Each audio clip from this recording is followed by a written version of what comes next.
இனிய காலை வணக்கம் அன்புக்குரிய மாணவர்களே. இது உங்கள் professor R Surendran from government college of technology. இன்றைக்கி ஒரு அற்புதமான குரல் பார்க்க போகிறோம். என்ன குரல் அப்படின்னா, மிகினும் குறையினும் நோய் செய்யும் நூலோர் வழிமுதலாய் எண்ணிய 3.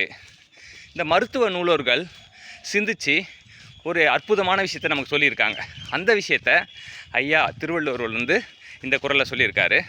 இந்த மருத்துவ நூலோர் என்ன சொல்லியிருக்காங்க அப்படின்னா, உடலுக்கும் சரி மனசுக்கும் சரி எப்போ நோய் உண்டாகும், என்ன காரணத்தினால நோய் உண்டாகும் அப்படின்னா, ஒரு செயலையோ உணவையோ இல்லை உறக்கத்தையோ அதிகமாகவோ இல்லை குறைவாகவோ நம்ம எடுத்துக்கிட்டோம் அப்படின்னா அதுதான் வாதம் பித்தம் சிலேட்டுமம் இந்த நோய்க்கு காரணம் அப்படின்னு சொல்கிறாங்க.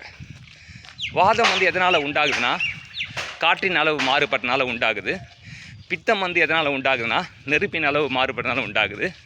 சிலேட்டுமம் எதனால் உண்டாகுதுன்னா, நீரின் அளவு மாறுனால உண்டாகுது. எனவே அன்புக்குரிய மாணவர்களே, எதை செய்தாலும் அளவோடு செய்வோம்.